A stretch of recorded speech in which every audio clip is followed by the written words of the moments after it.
नमस्कार दोस्तों, इस्लामी मुफ्ती शमाइल नदवी और गीतकार जावेद अख्तर के बीच हुई डिबेट डज गॉड एग्जिस्ट पर मैं अब तक 2 वीडियो बना चुका हूं।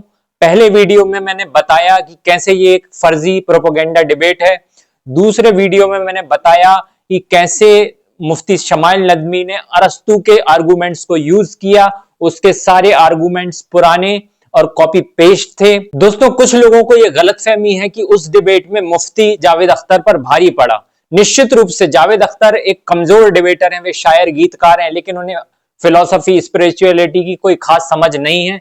वे इसलिए कोई खास लॉजिक दे नहीं पाए। लेकिन ऑडियंस में बैठे हुए प्रोफेसर पुरुषोत्तम अग्रवाल ने एक ऐसा सवाल रख दिया मुफ्ती के सामने कि जिस पर मुफ्ती ब्लैंक आउट हो गया और सौरभ द्विवेदी ने इंटरप्ट करके मुफ्ती को बचा लिया। लेकिन मैं चाहता हूं आप वह पॉइंट खुद सुने। एक रिलीजियस और फिलोसॉफिकल ट्रेडिशन है जो ब्रह्मांड को यानी यूनिवर्स को ही अंतिम मानती है।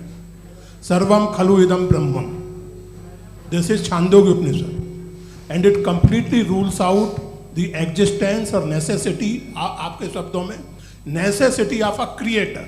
The creation itself is the creator. तो सबसे पहला ये कहा कि हमारे पास ये कॉन्सेप्ट है कि ये यूनिवर्स खुद नेसेसरी बीइंग है, creation itself is the creator. How irrational is this कि मैं एग्जिस्ट करूंगा बाद में, लेकिन अभी एग्जिस्ट कर भी रहा हूं, यानी एक ही टाइम में एग्जिस्ट भी कर रहे हैं, नहीं भी कर रहे हैं। This is not true. दूसरी कुछ भी आपने देखा मुफ्ती ने कैसे हड़बड़ा के कहा कि एक साथ कैसे हो सकता है कि है भी और हो भी रहा है। This is not true. दोस्तों, मुफ्ती को यह ज्ञान नहीं है कि वेदांत के उपनिषद में यह बताया गया है कि इस पूरे ब्रह्मांड की परम चेतना एक ही है। जिस प्रकार समंदर और उसकी लहरें एक ही साथ एग्जिस्ट कर सकती हैं, एक पेड़ और उसकी पत्तियां, उसके तने, उसकी जड़ एक साथ हैं, पर फिर भी उसकी सोल एक है। इसी तरह इस पूरे एग्जिस्टेंस की सोल एक है और उसके लिए किसी नेसेसरी बीइंग की अलग से कोई आवश्यकता नहीं है। लेकिन यहां पर एक सीरीज में क्वेश्चन पूछे थे पुरुषोत्तम अग्रवाल ने, तो सीधे इसके बाद वह मुफ्ती डायरेक्ट गाजा के क्वेश्चन पे जंप कर गया। इस क्वेश्चन के आंसर में वह गोलमोल हो गया, फंस गया था। अगर डिबेट मुफ्ती और अग्रवाल के बीच ही होती तो मुफ्ती को भागते जगह नहीं मिलती। दोस्तों, कुछ लोग कमेंट में ये कह रहे थे कि तुम इतने समझदार हो तो तुम क्यों नहीं डिबेट कर लेते मुफ्ती से। तो मैं उनसे ये कहूंगा कि मेरा काम दलीलें देना था, मैंने अपनी दलीलें दे दी हैं। तुम्हारे पास जवाब है तो जवाब दो, वरना जाओ अपने मुफ्ती को बुला लो। मुझे किसी के पास जाने की जरूरत नहीं है। और अगर तुम्हारा मुफ्ती राजी हो जाता है तो एक न्यूट्रल पैनल बनाओ, मैं डिबेट के लिए तैयार हूं। और तुम्हारे जैसे मुफ्ती को हराने के लिए कोई बहुत मेहनत की जरूरत नहीं है। दूसरी बात, कई लोगों को यह लग रहा था कि मुफ्ती को मैं प्रॉपर रिस्पेक्ट क्यों नहीं दे रहा हूं। तो दोस्तों, रिस्पेक्ट उसको दी जाती है जो रिस्पेक्ट के लायक हो। लल्लन टॉप ने एक ऐसे व्यक्ति को डिबेट में मंच दे दिया जिसको बुलाकर लल्लन टॉप की भी बची खुची रिस्पेक्ट चली गई है। मैं इसका कारण बताता हूं। एक ऐसा व्यक्ति जो खुलकर नफरत सिखा रहा है, अलगाव सिखा रहा है, वह किसी डिबेट में बुलाने का लायक नहीं है।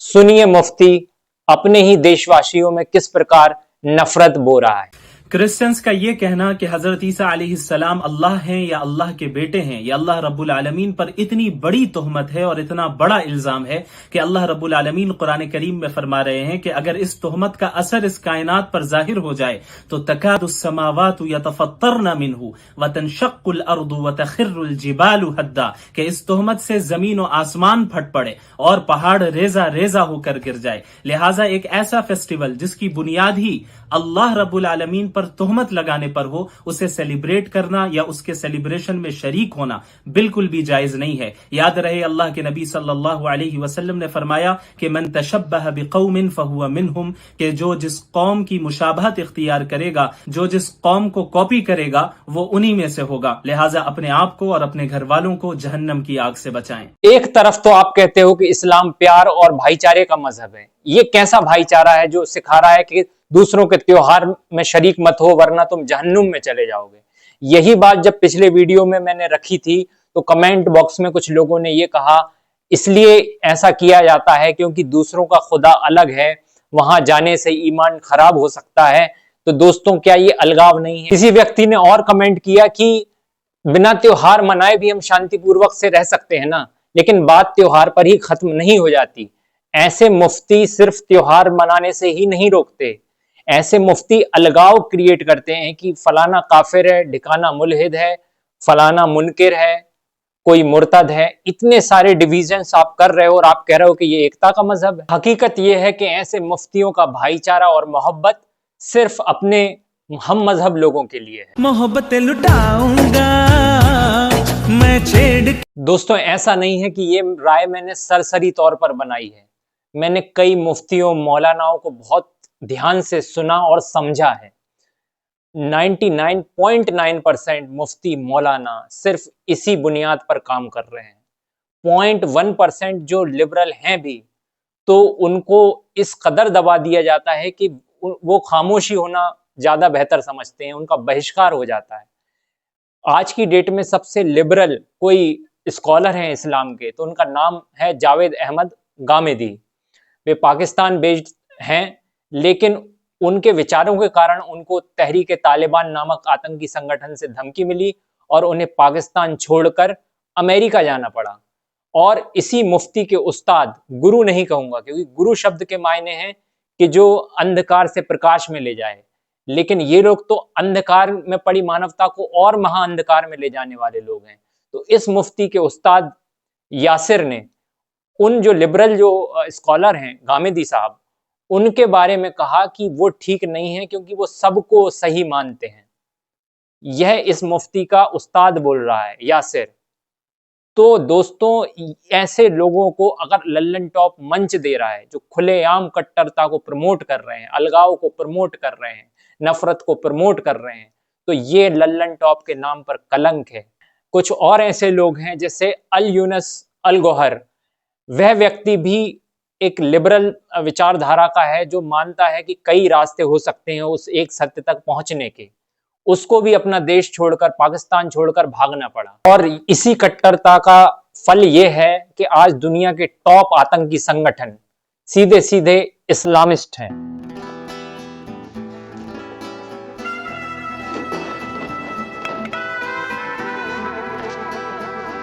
दोस्तों, और संगीत जैसी पवित्र विधा जिससे हर इंसान के मन को सुकून मिलता है, जिससे इंसान अपने भक्ति भाव में भी गहरा जाता है, इसीलिए हमारे कई संतों ने म्यूजिकल इंस्ट्रूमेंट्स के साथ अपने भजन को आगे बढ़ाया, जिनमें नानक हैं, कबीर हैं, मीरा हैं, यहाँ तक कि कई मुसलमान फकीर भी हैं। वे भी संगीत के बल पर अपनी साधना को जारी रख पाए। ऐसे संगीत जैसी दिव्य कला को भी यह मुफ्ती हराम बताता है। आप खुद सुनिए। कि म्यूजिक हल्का हो या ज्यादा हो, भारी हो, तेज हो, इससे फर्क नहीं पड़ता। जो चीज शरीयत में हराम है वो हराम है। म्यूजिकल इंस्ट्रूमेंट्स का इस्तेमाल करना या म्यूजिक को सुनना ये शरअन जायज नहीं है। मैं इस मुफ्ती जैसे लोगों को गंभीरता से लेने वाले लल्लन टॉप चैनल से कहूंगा कि इस मुफ्ती की बात भारत सरकार तक पहुंचाए और संगीत के नाम पर लोगों को भारत रत्न देना बंद करे। आपने क्यों बिस्मिल्लाह खान को शहनाई के लिए भारत रत्न दिया? क्यों आपने जाकिर हुसैन को पद्म विभूषण दिया? इस मुफ्ती जैसे लोगों को ही दे देते ना।